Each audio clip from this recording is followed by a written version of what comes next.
Hi, it's Kane Hodder. I played Jason in Friday the 13th, part 7, 8, 9, 10. Victor Crowley and Hatchet. You're watching Slash and Cast. Keep watching, or I'll fucking kill you.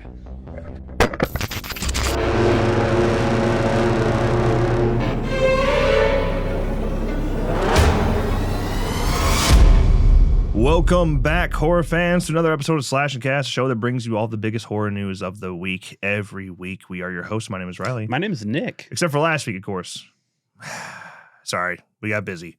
We were trying. We got busy. Shit happens. We were going to do it live. Yeah, but it's been very hectic the last few weeks. But no, the show's not going anywhere. It's just skipping a week. That's all. Back.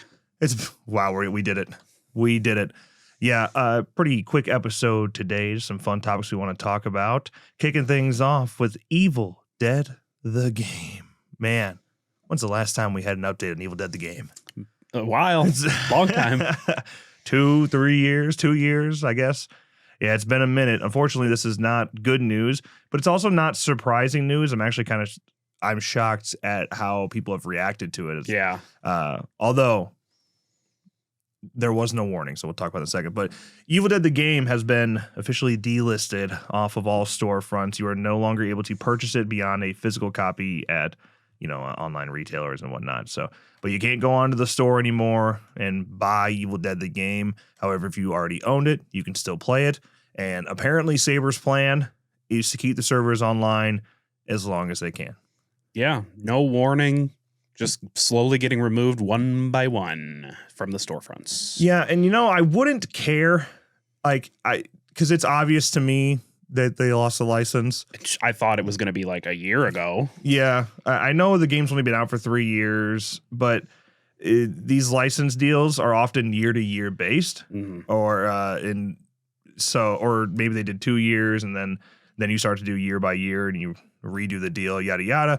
So yeah, them losing the license, I thought it would happen a year ago and be pulled from stores, but yeah, now it's happened. But usually, just like Dead by Daylight just did it with Hellraiser, right? They lose the license, but they give you a warning. They know it's coming. And they say, hey, we're now going to put this on sale for a month. This is your last chance to get it. And any DLC. Yeah, right. So last chance to get it. And then they didn't, then they remove it and you're good to go. And it's like you had a chance. This was just like, it's gone. And they didn't say anything until people called them out. And it's like, well, what's going on? Yeah. So that's a really stupid way to go about this. It's a real shady way to go about it. I don't know why they didn't give anybody a heads up. As much as Saber tweets across all their accounts, you think they would put out a tweet either on their account or the Evil Dead the Game account. Yeah, well, and like Boss Team should have said something too. You would think that's true. Like they're the publisher, right? And it's a publisher's pulling. It's probably like a publisher's call to pull it from the store. So yeah, it's weird to me that just nobody said anything. There still technically has not been a formal announcement. Right. It's weird. This came from a Steam post. A statement here from Saber said, we can confirm we've begun the process of removing the game from digital storefronts. Anyone who's purchased a game will still be able to play it as we plan to keep our servers online for everyone. We want to extend a sincere thank you to our community, to those who have been part of the game from the very beginning, and those who have recently joined us. We appreciate all your support. That came 3 days after it got pulled from PlayStation. Yeah. And yeah, the only other thing was people DMing Tim Willits. Yeah. From Saber, and him personally responding. You would think that like he would have been like, "Oh man, all these people are messaging me. Maybe we should post something if they could." Right. Maybe they have not had the go ahead to. It's weird. It's really weird. Especially how long did they just retweet shit like randomly? Mm-hmm. This. I actually don't like this. They were retweeting other Saber games from the Evil Dead account. I'm like, all right, shut up. Don't do that. Yeah, that's tough. Yeah. So, Evil Dead the Game. It's in terms of being able to purchase it, it's a goner. But you can still play it, and we have been playing it. It's been a good time. Yeah, you can still get it at, GameStop. Yeah. Amazon resellers, stuff like that. Yeah, and even though it was removed from the PlayStation Store, like there is no Evil Dead store page anymore, I was able to access the DLC page through the in-game app, and I can still purchase them there. It let me. It let me. I got Ruby that way on PlayStation. I didn't have her on PlayStation before. So I guess that still works. For now. Yeah. But okay. Moving on to our next topic. Alien. Earth. It on Alien Day, which was last Saturday. So a little late. Maybe we didn't skip last week. Jesus. Yeah, we got a new official poster and a new teaser trailer. Alien Earth, if you didn't know, is set before the events of the original Alien in the year 2120. 5 corporations, Prodigy, Weyland-Yutani, Lynch, Dynamic, and Threshold, wield the power of nations, propriety, advancements, and technology, provide the promise of a new tomorrow. When a mysterious space vessel crash lands on Earth, a young woman and a ragtag group of tactical soldiers make a fateful discovery that puts them face to face with the planet's greatest threat. The old xenomorph. On the record, the last Alien Earth teaser that came out, I hated it. Yeah, it was really bad. It was a CGI disaster. Yeah. I was shocked that it got so much hype because I thought it looked icky. Agreed. Thought it looked like PS2 graphics. It was rough, man. The whole trailer was animated CGI, and it was not very realistic. No. So this one starts off a little CGI-ish. I was like, oh no, they're going to do it again. But then I believe it looked very practical to me once it got to the end and revealed the xenomorph. Mm-hmm. I was like, that looks pretty practical to me. The jump at the camera didn't look so practical, but I was like, okay, that's a lot better. That's much cleaner. I was, man, if this is going to be a CGI mess, I don't really want to watch it. Right. Because that's not what Alien is. Yeah. When I watched that trailer, I'm like, okay, you're reeling me back in slowly but surely. And then with the poster as well, I'm like, okay, yeah. You're getting me. You're getting me back in. Yeah. It felt like Alien. Yeah. They did that teaser recently where it was just like the birth of a xenomorph. Yeah. It was like 3 whole minutes. I was like, man, this is a little weird to me, but that was at least cool looking. Right. Weird. So yeah, I'm a little more hopeful for the show now that it wasn't just straight up PS2 gaming graphics. Yeah. Is there confirmation that it's going to be weekly? Hulu has been. A lot of streaming services have been. We don't even have a release date yet beyond summer of this year. This summer. Hopefully. I mean, we're getting all this stuff. It should hit summer. Yeah. What is summer though? August. Right. You could roll all the way into the end of September, technically, right? Right. So yeah, Hulu, summer 2025. It's just good to see Alien in the mix. Yeah. It's one that never died, you know? Yeah, Hulu has a lot of summer programming as well. Yeah. Like King of the Hill's coming out this summer too, and then they're back to Futurama, and they like to put a lot of shit out over the summer. I had to get my subscription back up. I haven't, unfortunately. Paying for that still. Yeah. Okay, moving on to our next topic. I Know What You Did Last Summer. We love talking about it every week. Makes me happy. Yes. Leading up to that July 18th release. But Bloody Disgusting has their summer preview run going on right now, which apparently they're doing a ton of new looks at horror that's coming out this summer. Mm-hmm. They kick things off with I Know What You Did Last Summer, a brand new exclusive image of the fisherman. Getting a little slicey dicey in here. This image is pretty cool. The first thing I noticed immediately was like, that's not a hook. Where's Ben Willis's hook? Where's the hook? Where's the foot? Yeah. Yeah, he's using a knife. Yeah, he's got a knife, which is interesting. It's also, I mean, worth noting, there's been a lot of theories going around that the fisherman's a woman. Maybe even Sarah Michelle Gellar. See that going around. I think people might be right that it's a woman. I don't know. A lot of these, like Scream, for example, they don't use the actors or try to match the size of the actors. The best example of this is Scream 5, right, with Mikey Madison, when Mikey Madison is apparently 6'5" when killing David Arquette. But yeah, right. Okay, but so a lot of times they use stunt actor and they don't actually care about proportions to the actors themselves. This actor seems small to me. And I don't know if they're doing that intentionally. I've seen some graphics of like people just narrowing out the hips and the breast of the fisherman. I don't see that. No, not at all. This is clearly a slimmer actor, pretty smaller person. It seems hard to tell what their height is here, but yeah, maybe the theories are right. Maybe that's a woman. I don't know. Yeah, it could be Mrs. Shivers, Helen and Elsa's mother. I think they're dead too, aren't they? I don't remember. I think their grave markers might be next to them. Ooh. Yeah. A lot of people were saying, well, Ben Willis had a daughter too. Yeah, she died at the beginning of the first movie. Dead. Yeah, that's kind of the whole point of the franchise. Right. That's why Ben Willis was killing. Yeah, because David Egan killed her. Right. Yeah. Also, I saw a lot of people pointing out the person standing behind the fisherman in the photo. You see that back there? I do, yeah. It's a mannequin, right? I think so. Yeah, I don't know where the hell they are in this photo, but that appears to be a mannequin to me. It's like they're in some catacombs. It does. I was thinking, yeah, it's like the catacombs vibes, but then there's the mannequin. I was like, oh, maybe it's like the Shivers store. In the basement. The basement of the Shivers store. It could be Michael Myers. It could be the crossover. I've actually literally, several people have said Michael Myers. I'm like, oh. It's definitely an homage to Michael Myers if it looks like that's what they were going for, but looks like a mannequin to me. Yeah, I think so. Interesting.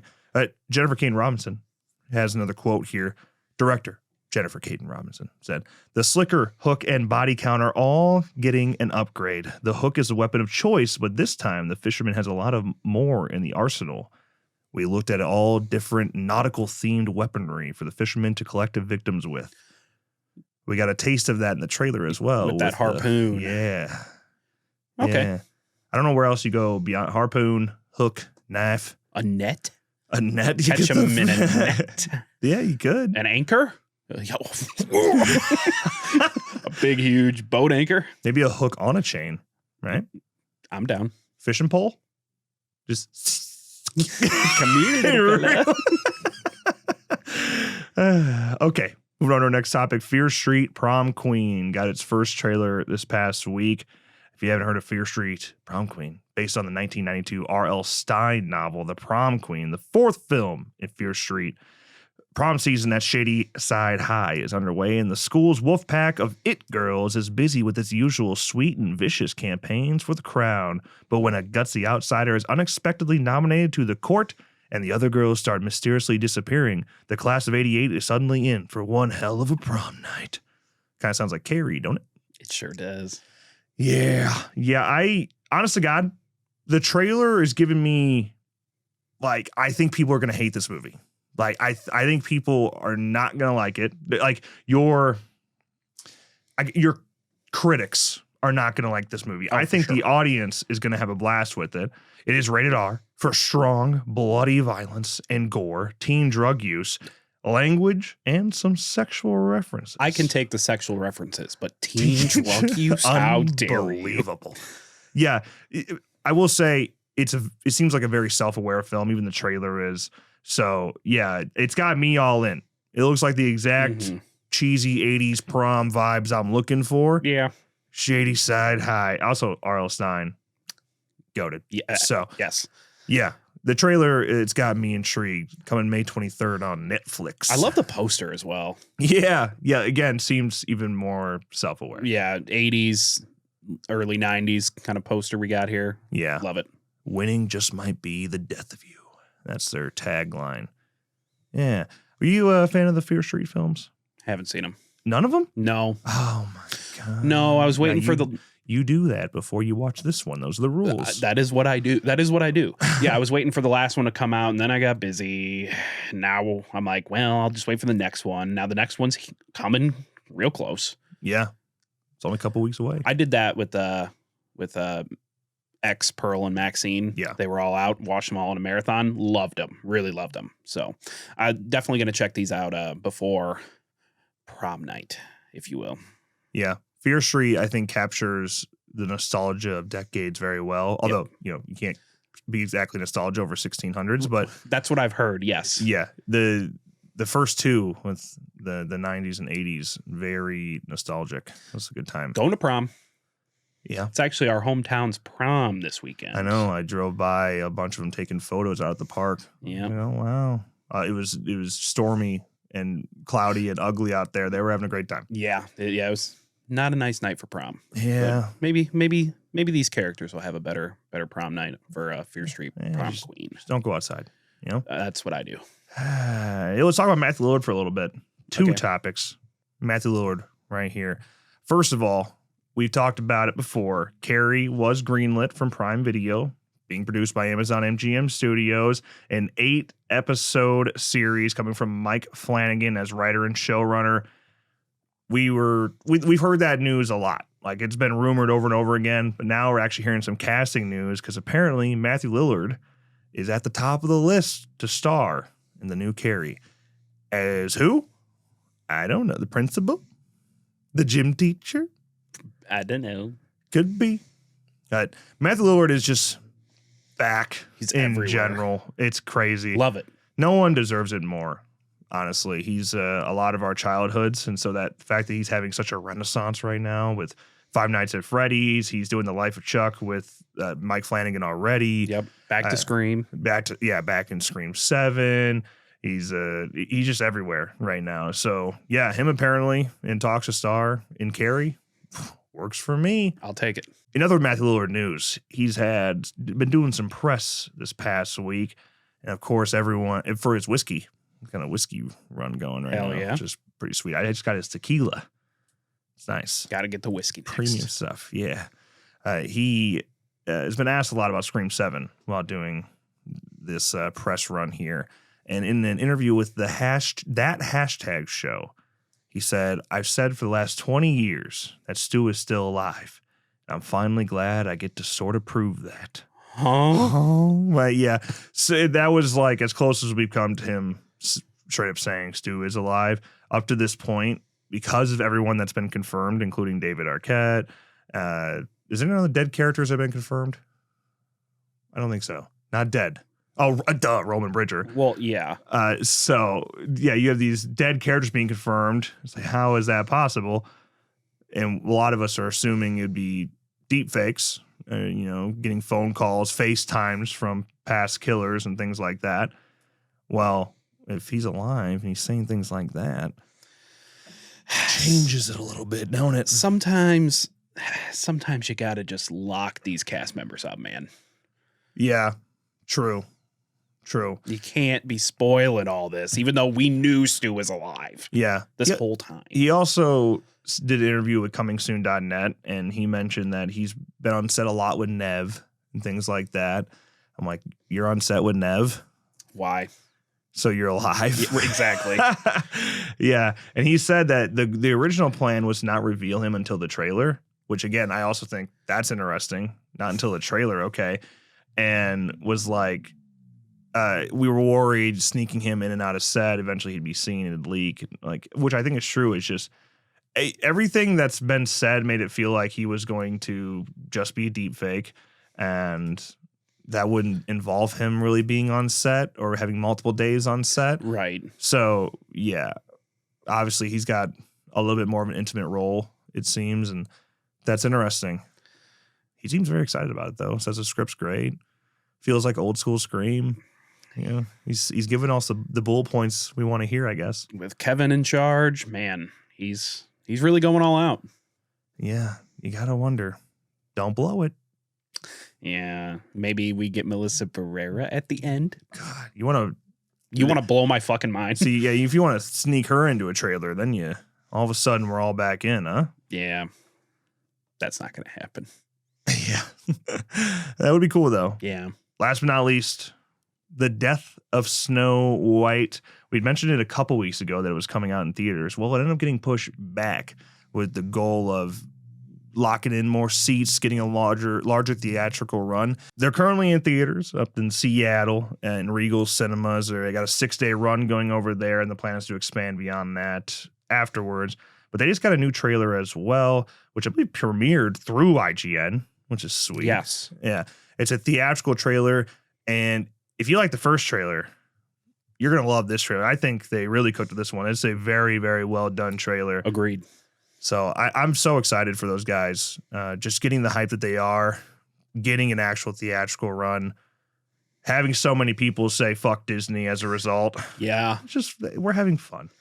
Yeah. We're having fun. Hopefully the momentum keeps going and they can go to more theaters, more weekends. Yeah. That'd be a lot of fun. I'm hoping we can find a way to see it so we can review it and get it out there a little bit more. But yeah, The Death of Snow White, keep your eyes peeled to see if it's showing it near you. Show that Disney doesn't have to be the powerhouse all the time, True. And other new releases coming out right now. Of course, tonight, Last of Us Season 2, new episode tonight. I'm hearing big things. I haven't watched the last 2 episodes now. I watched the first one. It was good. But now I'm hearing, even for The Last of Us, which people have been very negative about for some reason, because it's Last of Us Part 2. That's how it is. But people are like, man, just give them the Emmy right now. Just give them the Emmy. I haven't seen season 1 or season 2. I heard episode 2 of season 2. Banger. Yeah. Now we're on episode 4 tonight, I believe. I'm going to cry. Yeah. I don't want to cry. That's too damn bad. They're cooking. Screamboat, now on VOD. Drop, now on VOD. We just watched it. Had a good time with it. Death of a Unicorn, now on VOD. Haven't seen that yet. Haven't watched that. I did just see John Squires put out a review of it and said that he enjoyed it way more than most. Okay. He said he had a really good time with it. So that seems to be how we feel. We feel like we enjoy things more than most. But I don't know, man. Watching that trailer, I don't know. Yeah. It's not high on my list to watch as well. It's got such a good cast, though. Exact. Paul Rudd and Jenna Ortega. Yeah. Come on. Yeah. And also, Locked is out on VOD. And what is this other one, Nicholas? Project MKHEXE. What is that? It's Bloody Disgusting. Oh. Yeah. Screenbox and VOD. Sweet. It's getting good reviews. Good for them. Good for them. So yeah, a lot of VOD action going on right now. Get on your couch. Start watching. Hell yeah. Hell yeah. Locked is next on my list. So convention updates. 3 big boy conventions coming up this next month. Some of the biggest ones in the country, some of the most popular ones in the country. First, Monster Mania 63 in Baltimore, May 9th through 11th. Keith Sutherland, John Cusack. Got a Lost Boys reunion going. Adrian Barbeau, Dick Warlock, which, by the way, he probably doesn't have many cons left. So if you can meet him, meet him. Same thing goes for Tom Atkins, who's going to be there. Stacey Nelkin, Jonathan Breck, Devin Sawa. Hell yeah. I'm hoping to actually get to meet Devin Sawa this year. Every time we're about to meet him, he cancels. Yeah. And we're definitely not going to be able to make it to Baltimore next weekend. No. Or anytime soon. All right. And to this day, my favorite convention I've ever gone to, Texas Frightmare Weekend in Dallas, Texas, May 23rd to 25th. Melissa Barrera's going to be there. Jasmine Savoy Brown's going to be there. Linda Blair, Bruce Campbell, Dana De Lorenzo, Ray Santiago, Jeffrey Combs, Barbara Crampton, Dead Meat, Chelsea Ann James, and Kane Hodder. And more. And that's a great show, man. I have not been, and I won't be this year. Yeah. I wish I was. Maybe next year. Really wish I was. And last but not least here, Monster Palooza in Pasadena, California, May 30th through June 1st. Ron Perlman's going to be there. Nice. Cole Sprouse. Hell yes. Well, that's an interesting one. I'm going. I'm not going. Where's Dylan? He's busy. Carl Gugino, David Arquette, Joseph Whip, Rose McGowan, Little Scream Union, and Dave Sheridan, which, by the way, get Dave and David together. They're hilarious together. Yep. They did a photo op at a con a couple years ago. I would definitely pay for one. Yeah. Yeah. And also the Kyoto brothers are going to be there. Hell yeah. Which is sweet. I wish we could go to all of them, and we're going to go to none of them. We should still be at Flashback Weekend the end of July. So Kane Hunter is doing a Victor Crowley photo op there. He is. I'm going to have to get it. I hope it looks good. It probably won't. I don't know. It'll probably be a latex mask and it won't look very good. But he can't ask 7-year-old Kane Hodder to go get prosthetics put on. For a photo op. For a photo op. Yeah. But that's okay. I won't complain. It's about the opportunity, not the reality. That's right. That's Slashcast for the week. Like I said, pretty quick run through there. I imagine this next week, I can feel it already. I think this next week's going to be pretty hectic. Your first real week of May, all those upcoming summer films start to punch you in the face. gets serious pretty quickly. Yeah. Kiddies out of school, they got to read the news. We need news, right? Right. That's what all these people have been waiting for. But yeah, that's good. That's it. That's gonna wrap this episode of Slashcast. Let us know your thoughts on all the topics in the comments below. That's gonna wrap this video. If you enjoyed, make sure you drop a like and subscribe to our channel for more episodes like this one. And of course, as always, thank you guys so much for watching, and we'll see you in the next one.